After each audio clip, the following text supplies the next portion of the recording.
귀한 찬양 감사드립니다. 정말 찬양의 가사처럼 우리의 인생이 정말 주님 손에 붙들리며 주님 손에 안기어 살아가는 우리의 인생이 되길 간절히 소망합니다. 네, 기독교 고전 하나를 소개하고자 합니다. 네, 우리 중고등부 친구들은 너무나 잘 알고 있는데요. 존 버년의 철로 역정입니다. 아마 여기 계신 분들은 아마 대부분 한 번쯤은 프로그램이든 영화든 책이든 한 번쯤은 읽어보고 들어보셨던 아마 익숙한 이야기, 바로 철로 역정입니다. 이 책의 주인공은 크리스찬이라고 합니다. 이 크리스찬이란 주인공은 천성을 향해, 즉 하나님의 나라를 향해 나아가는 그 순례의 여정을 그린 소설로서 우리가 지향할 세계가 어디인지를 가르쳐주고 보여주고 있습니다. 주인공의 원래 이름은 구제불능이라고 합니다. 근데 영어로 보면 그레이스리스, 은혜가 없는 사람이었습니다. 이 사람이 첫 등장은 이렇게 됩니다. 등에 무거운 짐을 들고 있습니다. 그리고 한 손에는 하나의 책을 들고 있습니다. 그리고 그 책을 읽으면서 매우 괴로워합니다. 이 책의 내용이 무엇인가? 바로 인간은 죽을 수밖에 없는 존재이고 죽고 난 뒤에는 심판을 받게 될 것이라는 내용이 기록되어져 있었습니다. 이 사실을 알게 된 주인공은 어떻게 구원을 받을지 몰라 몹시나 괴로워하고 고통스러워했습니다. 그때 이런 과정에 한 전도자를 만나게 되고 그를 통하여서 좁은 문, 환한 빛을 따라 걸어가면 그곳에서 답을 얻을 수 있다는 이야기를 듣게 됩니다. 이런 조언을 들은 이 크리스찬, 여기는 구제불능일 것 같습니다. 이 구제불능은 이 조언에 따라 순례길을 드디어 떠나기 시작합니다. 무거운 짐을 지고 자신이 살았던 이 멸망의 마을을 벗어나 좁은 문, 환한 빛을 향해 걸어가기 시작했습니다. 그런데 이 순례의 길이 그리 순탄하지 않았습니다. 그 길 가운데 늪을 만나게 되고 죽음의 위기를 맞이하게 됩니다. 정말 죽기 일부 직전 도움의 손길이 와서 그를 늪에서 건져내었습니다. 그리고 이 길을 다시 한 번 더 걸어가게 되는데 이내 지치고 너무나 힘이 들었습니다. 짊어지고 있는 그 무게가 너무나 상당했기에 너무나 조금만 가도 힘이 들었던 것입니다. 그런데 그때 한 사람을 만납니다. 세속 현자라는 사람을 만나게 됩니다. 그리고 그의 말에는 이렇게 좁고 힘든 길을 걸어갈 필요가 없다라고 이야기하면서 편한 길이 있다고 합니다. 더 편하고 쉬운 길이 있는데 그곳으로 가지 않겠냐라고 말합니다. 너무나 육신에 지쳐있던 이 크리스천은 그 세속 현자의 말을 듣고 이 전도자가 말했던 그 길을 따라 가지 아니하고 쉽고 편한 길로 가게 됩니다. 처음엔 너무나 쉬웠습니다. 발이 가벼워졌고요, 너무나 편하게 그 길을 걸어가게 되었습니다. 그런데 이내 상황이 역전되고 맙니다. 어둠이 가득해지고요, 낭떠러지가 있고요, 너무나 힘든 고통의 시간들이 찾아오게 되었습니다. 너무나 힘들어서 되돌아갈까 말까 고민하고 있는 그때 우연하게 또 자신을 이끌었던 전도자를 만나게 됩니다. 그래서 다시 한 번 더 그 길을 되돌아가 좁은 문, 그 빛을 향해 다시 되돌아가게 되었습니다. 드디어 이 크리스찬은 좁은 문에 이르게 되었고 해석자의 집에 들어가게 되었습니다. 그곳에서 복음에 대해서 이야기를 듣게 되었고 은혜의 역사를 끄녀는 마귀의 관계와 또한 은혜의 기름을 부어주시는 그리스도에 대해서 듣게 되었습니다. 이런 해석자의 가르침, 복음에 대한 가르침은 이 순례길을 걸어가는 자극제가 되었고 드디어 그 걸음 끝에 십자가 언덕에서 하나님을 만나면서 구원을 얻게 됩니다. 그로 인해 그가 짊어지고 왔었던 그 무거운 짐이 쉽게 벗겨졌습니다. 그리고 천사를 통해 그 죄사함의 선언을 또한 듣게 되었고 새 옷을 입게 되었고 이마에 표를 받으며 하느님 말씀에 적혀져 있는 이 두루마리를 받게 되었습니다. 이렇게 크리스찬은 드디어 구원을 얻게 되었습니다. 하지만 이 구원이 순례의 끝은 아니었습니다. 또 다른 시작인 것입니다. 구원을 받기 이전에는 그는 아볼론 혹은 마귀가 지배하는 세상에서 살았습니다. 하지만 이제는 하나님 나라 백성이 되었고 새로운 신분으로 죄악된 세상을 지나 천성을 향해 걸어가게 되었습니다. 그런데 크리스찬의 이런 순례길을 싫어하는 실제가 있었습니다. 바로 아볼론입니다. 혹은 마귀라고 할 수도 있을 것 같습니다. 아볼론의 입장에서는 내 것으로 여겼던 것을 빼앗기게 되니 다시 어떻게 하고 싶겠습니까? 되찾고 싶었을 것입니다. 그래서 크리스찬의 그 순례의 길을 방해하기 시작합니다. 직접 찾아가서 회유하기도 합니다. 유혹합니다. 다시 내게로 돌아오면 네가 원하는 것은 다 들어주겠다 회유했습니다. 하지만 이 크리스찬은 그런 회유에도 반응하지 않았습니다. 이것이 들지 않자 아볼로는 결국 이를 두려움에 빠지게 하고 위협하면서 다시 내게로 오라고 협박을 합니다. 그런데 그것도 되지 않자 이제는 아예 이 크리스찬을 죽이려고 작정하고 달려들기 시작합니다. 크리스찬과 아볼로는 치열한 전투를 하게 되었고 어느 순간 반나절이 지나 힘이 빠져 큰 위험에 빠지게 되었습니다. 죽기 일보 직전, 정말 죽음의 그 순간에 하나님께서 그를 도와주셔서 아볼로에게 치명상을 입히고 그가 도망가게 되었습니다. 하지만 이 하나님의 능력이 그에게 임했고 또한 이렇게 아볼로를 물리쳤지만 그의 고난의 길은 또 다시 이어졌습니다. 음침한 골짜기를 걸어야 했습니다. 두려운 소리를 들어야 했습니다. 귀신들이 자신을 찾아와서 두렵게 만듭니다. 하나님의 말씀을 의지하며 간다고 하지만 참 쉽지 않은 길이었습니다. 중요한 것은 이 아볼로온이 아까 도망갔다고 했지 않습니까? 이 아볼로온은 포기하지 않고 계속적으로 이 크리스찬의 순례길을 방해하며 다시 그 순례의 길을 벗어나기 하도록 여러 장치를 마련해 둡니다. 그 중에 하나가 헛됨의 시장입니다. 헛됨의 시장에서는 모든 것을 살 수 있는 그리고 모든 것을 누릴 수 있는 공간이었습니다. 그래서 그 모든 것을 누리면서 하나님 나라를 소망하지 못하게 하고 시선을 빼앗아 버리는 것입니다. 특히 그곳에서는 집이나 땅, 직업, 지위, 명예를 살 수 있었습니다. 또한 돈만 있으면 정욕을 살 수 있었고 쾌락을 살 수 있었고 온갖 즐거움을 누릴 수 있었던 곳입니다. 또한 진귀한 물건으로 순례자의 눈을 사로잡아 자신의 땅에 머물러 살게 하도록 아볼로는 그들의 시선을 빼앗기 위해 애를 썼습니다. 그런데 이런 순례의 어려움은 이것뿐만이 아니었습니다. 세상의 가치관과 허영, 관습, 철학, 무신론자 등 이 땅의 풍조를 따르는 사람들이 이 순례자를 보고 조롱하며 비판하는 것입니다. 또한 절망의 거인을 통해 인생의 비참함을 경험하게 되고 오히려 그의 인생이 죽음을 맞이하는 것이 더 낫다 할 정도로 절망 속에 빠뜨리게 됩니다. 이러한 숱한 어려움과 위험 그 과정 속에 이럼에도 불구하고 이 크리스천은 드디어 그가 바라봤던 천성 하나님 나라에 입성하게 됩니다. 여기서 질문 한 가지를 하려고 합니다. 크리스천이 혼자 힘으로 이 천성에 들어갈 수 있었을까? 여러분, 이것의 답을 어떻게 내리시겠습니까? 당연히 아니라고 대답하실 것입니다. 크리스천이 천성에 들어갈 수 있었던 가장 큰 이유가 무엇일까? 바로 하나님께서 그를 인도하셨고 보호하셨기 때문입니다. 하나님께서는 적재적소에 이 순례자들이 쉴 수 있고 무장할 수 있는 곳을 만들어 주셨습니다. 해석자를 통하여서 복음을 가르쳐 주셨습니다. 또한 미궁이라는 아름다운 집을 만드셔서 그곳에 평안한 방을 만들어 그곳에서 평안을 제공해 주셨고 서재에서 하나님의 역사와 믿음의 선조들의 이야기를 통해 지혜를 가르쳐 주셨습니다. 또한 무기고에서 전신갑주를 입게 하셨습니다. 더군다나 영적 전투의 현장에 함께 하셨고 위기의 순간 그를 도우셔서 마귀를 무찌를 수 있게 도와주셨습니다.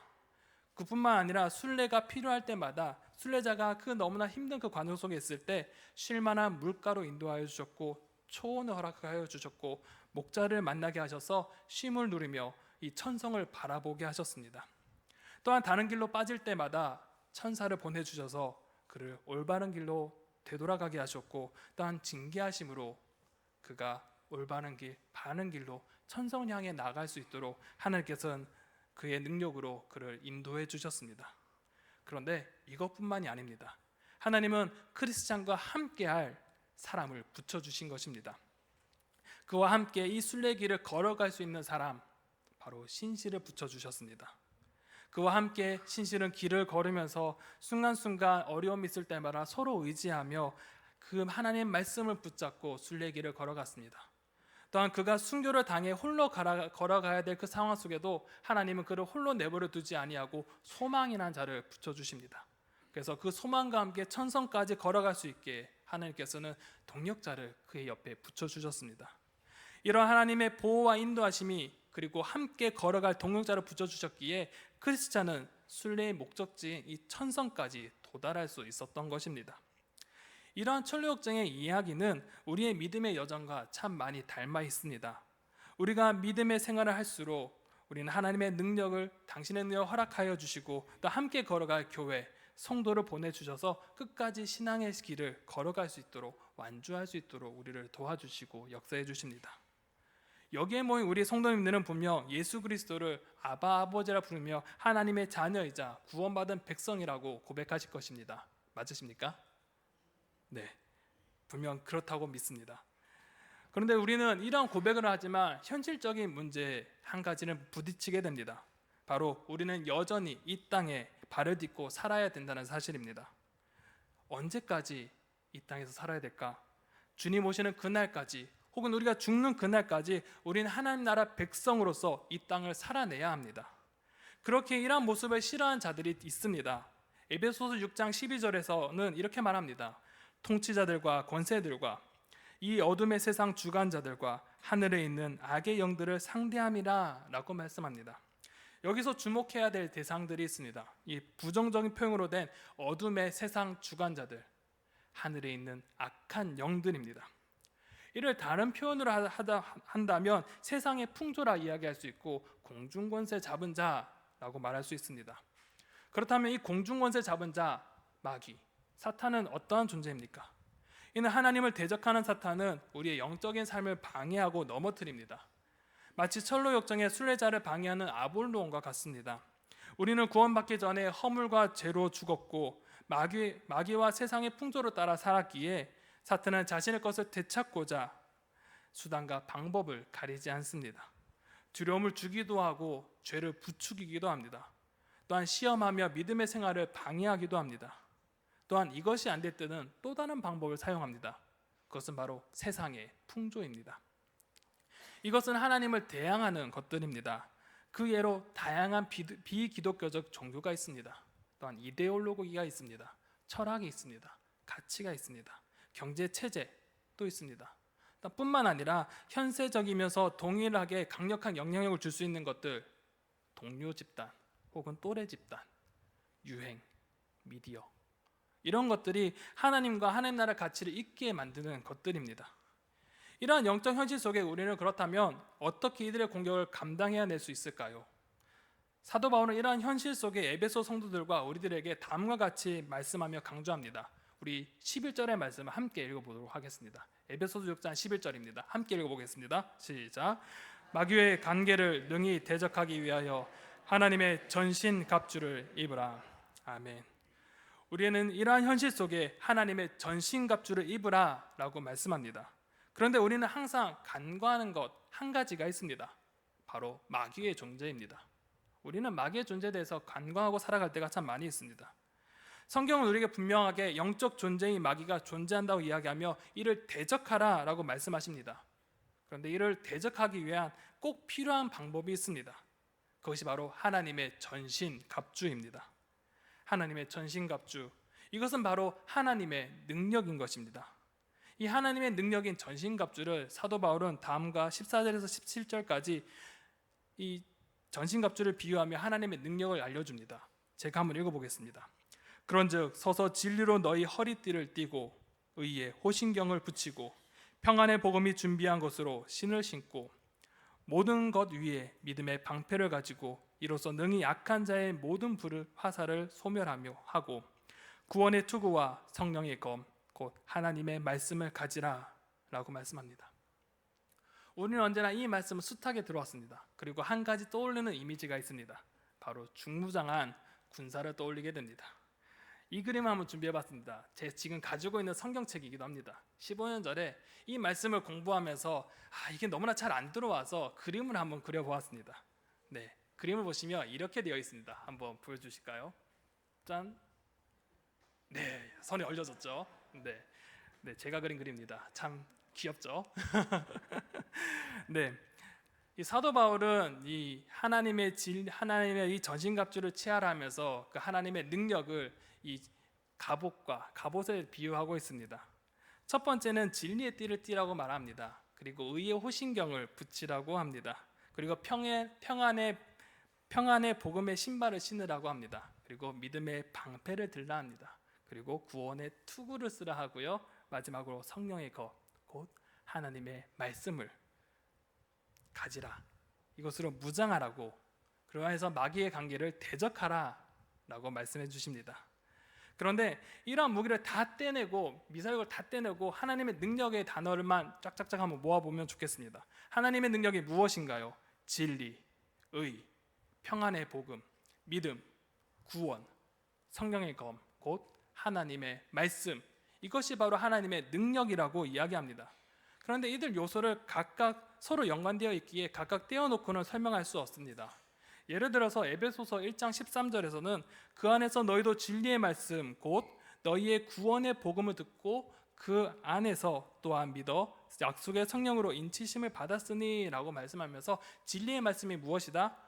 복음이라고 말하고 있습니다. 결국 이 단어들은 각각 떼어나 설명할 수 없습니다. 다 연관되어 있는 단어이기도 합니다.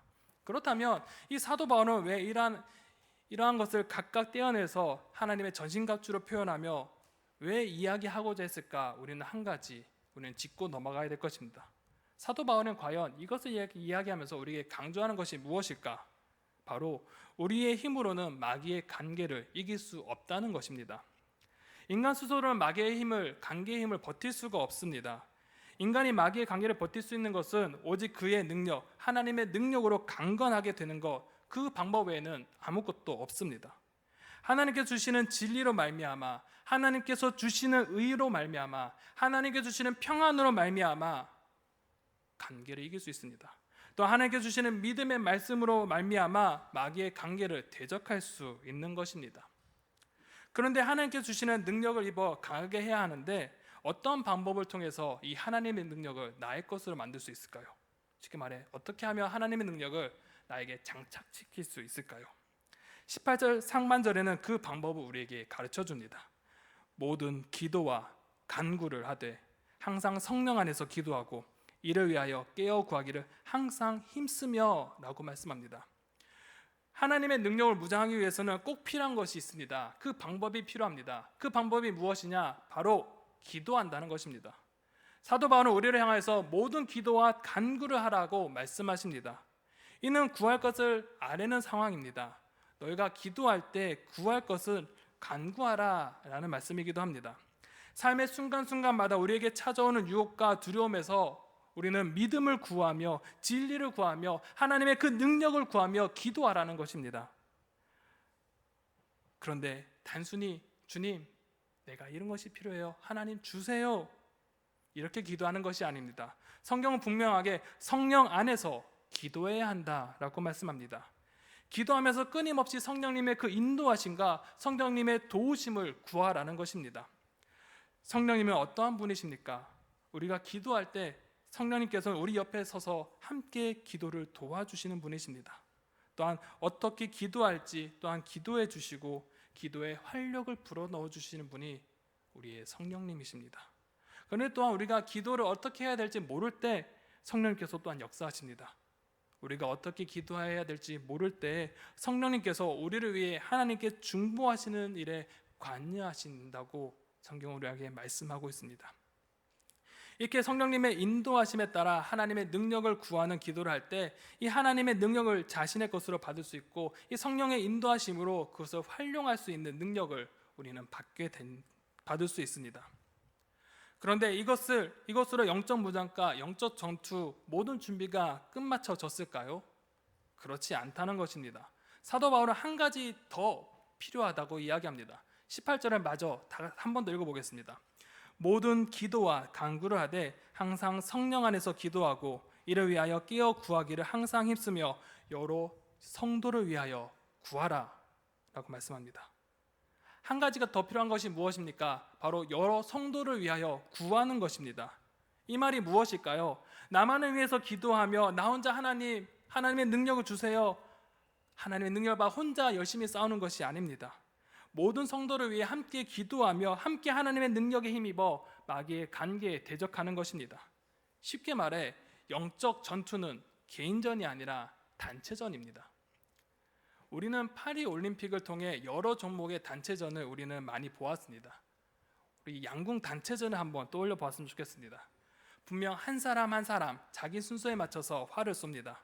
어쩌면 이것을 보면 개인전과 별반 다를 것이 없어 보입니다. 그러나 한 사람 한 사람 점수가 모여져 그것이 합산되어지고 승패가 가려집니다. 그렇기에 개별적으로 활을 쏘나 활을 쏘는 게 어떻게 할까요? 그 다음 선수에게 내가 어떻게 조준했어? 바람이 어떤 것 같아? 이렇게 하니까 이렇게 맞춰졌어 이야기합니다. 그리고 점수가 잘 나지 않을 때는 옆에 있는 팀원들이 어떻게 합니까? 위로하고 격려합니다. 그리고 그의 실수를 함께 보완하며 함께 팀으로 싸워나갑니다. 함께 격려하며 함께 허물을 덮어주며 격려해줍니다. 마치 각 개인이 경기한 것 같지만 팀원이 유기적으로 서로 긴밀하게 돕고 협력하면서 경기를 이어갑니다. 그와 같이 우리 성도도 동일합니다. 교회 공동체가 그래서 매우 중요합니다. 하나님께서는 믿음의 사람을 부르셨습니다. 또한 그리스도를 중심으로 교회로 모으셨습니다. 에베소서 2장 21절에서 22절은 다음과 같이 말씀합니다. 그의 안에서 건물마다 서로 연결하여 주 안에서 성전이 되어가고 너희도 성령 안에서 하나님이 거하실 처소가 되기 위하여 그리스도 예수 안에서 함께 지어져 가느니라. 아멘. 믿음의 사람은 그리스도와 연결되어 있다고 말씀합니다. 믿음의 사람은 한 사람 한 사람이 그리스도를 중심으로 연결되어 교회로 통합되어 하나님을 위한 집이 형성되어진다고 말씀합니다. 그리고 4장 16절에서는 그에게서 온몸이 각 마디를 통하여 도움을 받음으로 연결되고 결합되어 각 지체의 분량대로 역사하여 그 몸이 자라게 하며 사랑 안에서 스스로 세우느니라 라고 말씀합니다. 교회가 개인을 존중하는 가운데 그리스도를 정점으로 유기적으로 연합하여 한 몸을 이루며 성장해 나갈 것을 우리 가운데 가르쳐주고 있는 것입니다. 그렇게 우리는 나만을 위한 기도, 나만을 위해 하나님의 능력을 구하는 기도가 아니라 바로 교회 성도를 위해 함께 구하며 우리가 함께 하나님의 능력에 힘입어 마귀의 관계를 대적해야 되는 것입니다. 사랑하는 우리 성도 여러분, 우리는 하나님을 믿는 주의 자녀가 되었고 또한 하나님을 믿는 자로 하나님께서 우리를 불러주셨고 이 교회로 우리를 불러주셨고 이 교회를 허락해 주셨습니다. 그리하여 그리스도를 중심으로 함께 도우며 함께 성장함으로 하나님의 능력에 힘입어 마귀의 관계를 대적하라고 우리 가운데 말씀하고 있으십니다. 우리의 믿음은 홀로 설 수 없습니다. 우리의 믿음은 나 혼자 잘 된다고 진짜 잘 되는 것이 아닙니다. 하나님은 그것을 원치 않으십니다. 하나님께서는 이 땅을 살아갈 때 전신갑주를 취하라 말씀하십니다. 하지만 혼자가 아닌 함께 하나님의 능력을 구하며 함께 하나님의 능력에 힘입어 이 땅을 살아가라고 말씀하십니다. 그렇게 우리는 어떻게 기도해야 할까요? 내가 기도할 때 주님, 내게 하나님의 능력을 주세요. 내가 무엇이 필요하니 하나님 주세요 하고 끝나야 됩니까? 아닙니다.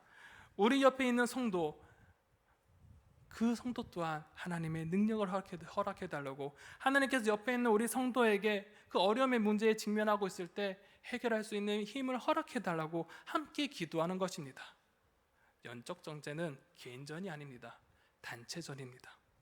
그렇기에 하나님께서 우리를 홀로 내버려 두지 않고 우리 교회 한 팀으로 우리를 불러주신 것입니다. 이번 한 주간의 삶이 정말 이 말씀을 기억하며 함께 기도하며 살았으면 좋겠습니다. 이 땅을 살아갈 때 정말 하나님 내게 능력을 달라고 기도했으면 좋겠습니다. 하나님의 능력으로 이 땅을 담대하게 살아가게 해달라고 기도하시기 바랍니다. 그리고 내 옆에 있는 성도 한 사람 한 사람 붙잡고 그들을 위해 함께 기도하시기 바랍니다. 그러할 때 하나님께서 마귀의 유혹에서 그 어려움 속에서 대적하며 승리하게 하실 것입니다. 그리고 서로를 위한 기도뿐만 아니라 끊임없이 주의를 기울이며 성도를 격려하며 위로하며 사랑으로 돌보아 주시기를 바랍니다. 서로 격려하며 힘을 북돋아주고 믿음의 여정이 뒤처지거나 낙오하는 사람이 없도록 서로 돌보아 주시기 바랍니다. 그러할 때 하나님께서 우리를 통하여 역사하시고 우리를 통하여서 하나님의 나라가 확장되는 놀라운 그 하나님의 역사를 여러분 경험하고 보게 되실 것입니다. 이번 한 주간 또 그 하나님의 능력이 온 성도님들 가운데 함께 하시길 바랍니다. 또한 온 성도들과 함께 일으켜 세우며 함께 세워져 가서 하나님의 아름다운 그 공동체가 세워지기 원합니다. 그래서 우리 교회를 통하여서 하나님 나라가 확장되어지고 하나님의 기쁜 소식이 우리 교회를 통해서 널리 전파되는 그런 공동체가 되어지기를 간절히 소망하며 축원합니다.